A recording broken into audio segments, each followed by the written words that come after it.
Il est enfin là, le successeur du fameux 18-35 mm f1.8 de chez Sigma. La marque vient de présenter son nouvel objectif, un 28-45 mm f1.8 constant DG/DN Art. Bien sûr, on est sur une focale différente parce que le 18-35 mm, il a été conçu pour les capteurs APS-C. Donc en équivalent plein format, on arrive à peu près justement sur un 28 mm, bon plus 52-56 mm. Là, sur cette nouvelle version, on est au plus long, au 45 mm, on va être un peu moins resserré. Mais globalement, c'est vraiment son successeur en plein format. On a une version qui est mise à jour avec toutes les nouveautés technologies d'aujourd'hui. Et chose à noter, c'est le premier zoom au monde à avoir une ouverture constante f1.8 en plein format. En tout cas, à ma connaissance, c'est le seul. Le 18-35, tu en as certainement entendu parler si tu as commencé la vidéo il y a quelques années. Il était vraiment très populaire. Moi, perso, je ne l'ai jamais eu entre les mains, mais je sais que mes confrères vidéastes l'ont énormément utilisé pendant des années. On a pu le voir sur toutes sortes de setups, toutes marques confondues, différentes montures. Beaucoup de gens d'ailleurs l'utilisaient en micro 4 tiers avec des adaptateurs. C'est une optique qui a bien fonctionné parce que la plage de focale est quand même très polyvalente, on a du large et en même temps du serré, et surtout on a une très grande ouverture du f1.8 sur un zoom, ça arrive jamais. Donc c'est très lumineux et en plus le tout à un prix plutôt accessible, pour ce genre de focale, on était aux alentours de 800 €. Mais voilà, il commence à dater un peu, il est sorti en 2013, donc ça fait plus de 10 ans. Aujourd'hui, Sigma nous propose une version plein format. Alors en conséquence, l'objectif est un peu plus lourd, il était de l'ordre de 810 grammes à l'époque, là on est à 960 grammes sur cette nouvelle version. Donc ça commence à faire un beau bébé.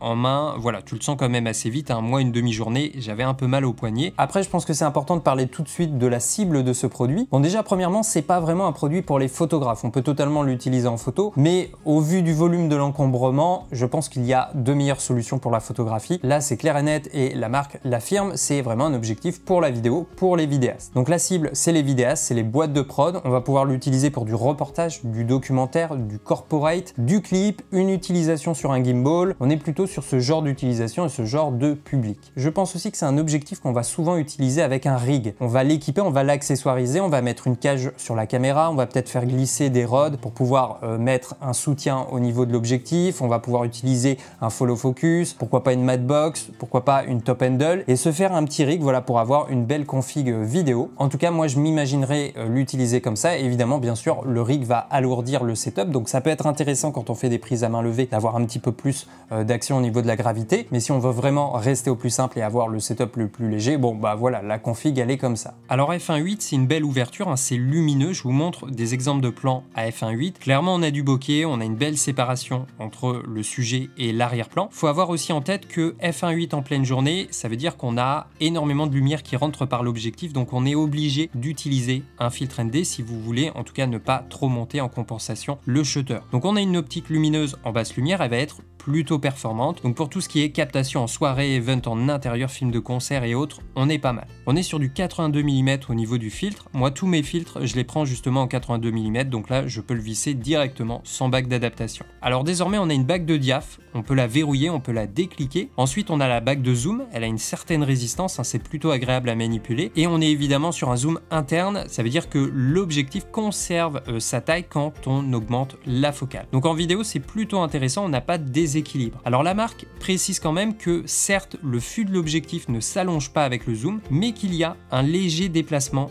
du groupe de lentilles à l'intérieur de l'objectif pour évidemment passer de la courte à la longue focale. Alors j'ai testé ça justement avec un gimbal, j'ai équilibré ma nacelle, donc là au 28 mm, si je lâche l'objectif, ça reste en place, ça ne bouge pas, et maintenant je vais passer au 45 mm pour voir ce qui se passe au niveau du centre de gravité de mon setup.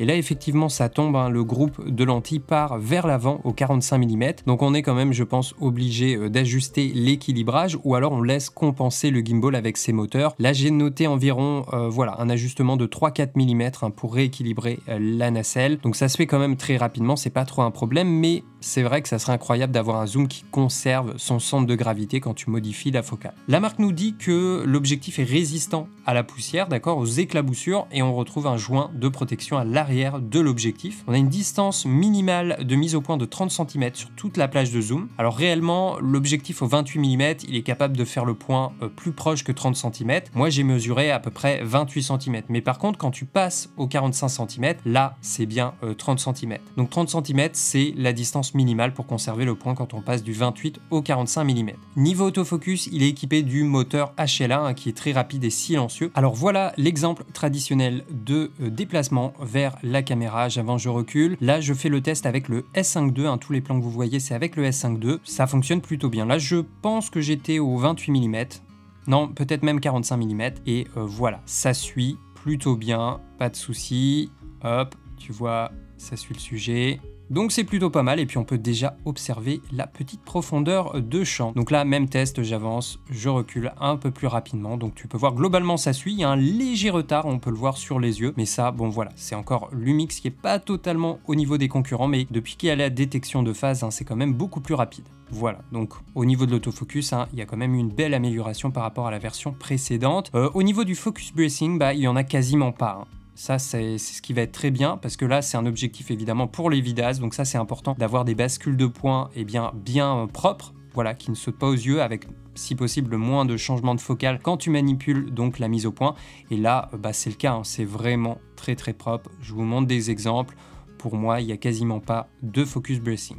J'ai fait plusieurs tests hein, pour vraiment tester, voilà, vérifier le focus bracing. Il y en a peut-être un soupçon, mais je trouve que pour du f1.8, c'est quand même largement utilisable. Alors au niveau des distorsions 28 mm, eh bien on en a un peu en barillet. Tu vois, c'est corrigé avec le profil de correction. Ça, c'est le fichier RAW. Et si vous avez activé donc la correction de distorsion dans le boîtier, eh bien sur le JPEG, ça va être corrigé directement. Et sur le 45 mm, c'est la même chose, mais c'est à l'inverse. On a une distorsion en coussinet, voilà, qui est assez présente. Mais encore une fois, ça se corrige sans problème, que ce soit dans le boîtier ou sur ton logiciel de post-production. Au niveau du vignettage, il est assez marqué à f1.8.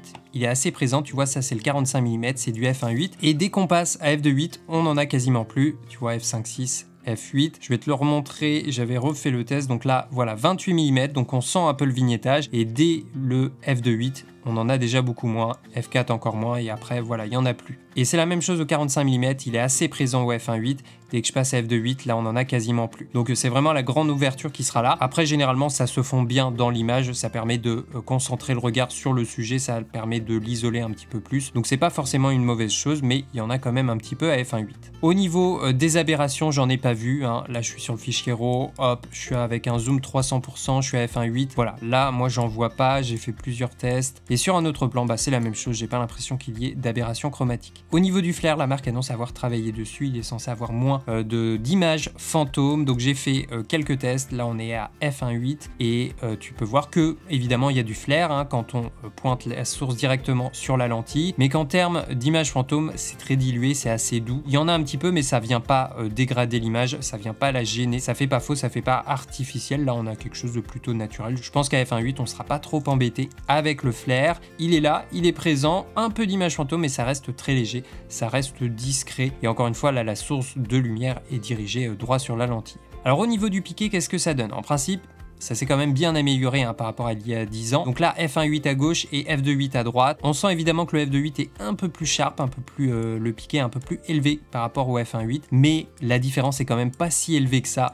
Franchement, là, en tout cas au centre, c'est très propre. Et dès que je m'éloigne un petit peu des bords, là, on sent effectivement qu'on repère un petit peu plus au niveau des bords. Tu vois, on en repère un petit peu plus, mais ça dépend d'où je cible dans l'image. Globalement, sur les bords, le piqué sera un petit peu moins bon, mais au centre, en tout cas, pas de souci, il est très très bon dès la pleine ouverture. Donc là, on était au 45 mm, j'ai fait le même test donc au 28 mm, et là, ça va être la même chose, difficile de voir les différences. On a l'impression que, encore une fois, le f2.8 est un peu plus net, un peu plus sharp, mais en tout cas, au centre, tu vois, c'est largement utilisable à f1.8. Et après, encore une fois, on perd un peu plus rapidement sur les bords. Là, on peut voir que voilà, c'est un petit peu moins propre aux extrémités de l'image. Là, ça se sent aussi un petit peu, mais en tout cas, c'est pas trop mal. Je pense que déjà, ils ont nettement diminué la différence par rapport à la version précédente. Alors, j'ai fait juste un plan de comparaison au niveau de l'ouverture pour bien montrer la différence. Donc ça, c'est la pleine ouverture f1.8. Ensuite, on a f2.8 et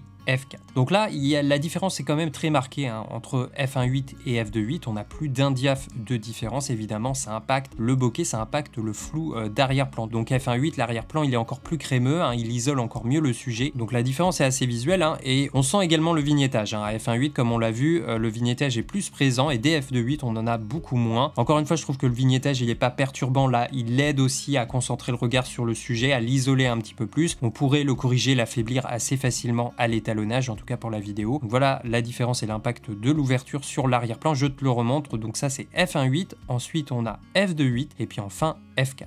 Alors au niveau du prix, il est à 1499 €. C'est évidemment plus cher que la version précédente. Là, on est sur du plein format. Donc évidemment, la formule optique nécessite un investissement supérieur. De plus, on peut pas vraiment dire qu'il y a de la concurrence à l'heure actuelle pour cette gamme d'objectifs. Il est un peu seul en son genre, si ce n'est la version précédente qu'on doit pouvoir encore trouver, je pense. Pour moi, ce 28-45, il vient même concurrencer certaines optiques cinéma, certains zooms vidéo cinéma. Par exemple, DZ Ofilm qui a vraiment de belles optiques et des zooms vidéo assez intéressants. Et bien dans les ouvertures constantes, ça descend jamais en dessous de T2.8, T2.9. En plus, on retrouve une bague de diaph. Alors après, les bagues de zoom et de mise au point, on n'a pas le crantage habituel qu'on retrouve sur une optique ciné, mais on peut toujours utiliser évidemment une bague hein, pour ensuite se servir d'un follow focus. Alors on a une bague de mise au point hein, qui tourne à l'infini, mais par exemple avec les Lumix, justement l'intérêt c'est qu'on a la possibilité de passer sur le mode de mise au point linéaire. Et donc là, la mise au point s'effectue en fonction de la rotation de la bague, tout comme les optiques ciné. Et puis en plus de ça, évidemment, on a un très bon autofocus qu'on n'a pas sur les optiques ciné qui sont pour la plupart manuelles. Donc très belle optique qui continue de montrer le savoir-faire de Sigma dans ce domaine. Encore une fois, c'est un objectif assez ciblé hein, selon moi. Là, je pense pas que c'est un objectif qui est fait hein, pour les amateurs, c'est vraiment ciblé pour les vidéastes pro. Généralement, des objectifs de cette taille, on les utilise sur des configs professionnels. Donc encore une fois, pour du clip, du corporate, du reportage, du docu, pourquoi pas de la fiction. Et même sur des mariages, hein, quand on a la possibilité de se rapprocher des mariés, on peut avoir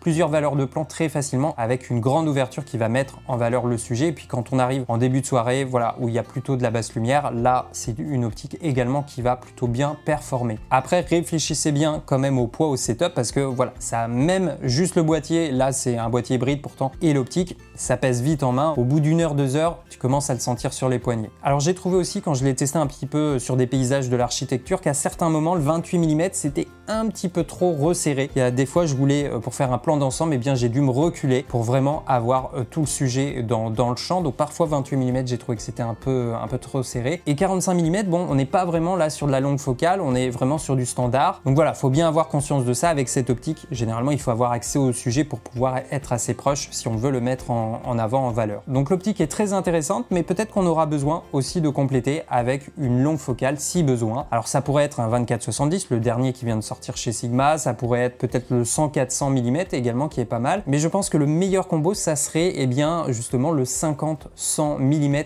f1.8 qui existe tout comme le 18-35 pour les capteurs APS-C, mais celui-là c'est la même chose, il commence à dater, donc là ça me surprendrait pas que justement Sigma après celui-là remette à jour leur 50-100 mm avec une version plein format. Et là on aurait deux optiques vidéo hyper complémentaires, très intéressantes pour les vidéastes. Donc affaire à suivre en fonction du succès de celui-là, mais je pense que Sigma travaille dessus. Voilà pour ce test et pour ceux que ça intéresse, hein, l'optique sera disponible en magasin à partir du 20 juin. Alors si cette vidéo vous a plu, je vous rappelle que vous pouvez me soutenir avec le code créateur Benjamin lorsque vous faites un achat photo ou vidéo. Et puis je vous invite également à me dire en commentaire si vous avez connu, si vous avez utilisé ce fameux 18-35 mm. Est-ce que vous l'utilisez toujours? Et du coup, qu'est-ce que vous avez pensé de cette nouvelle version en plein format? Voilà, c'était Benjamin avec Derrière la caméra. Nous, on se dit à tout de suite sur la prochaine vidéo.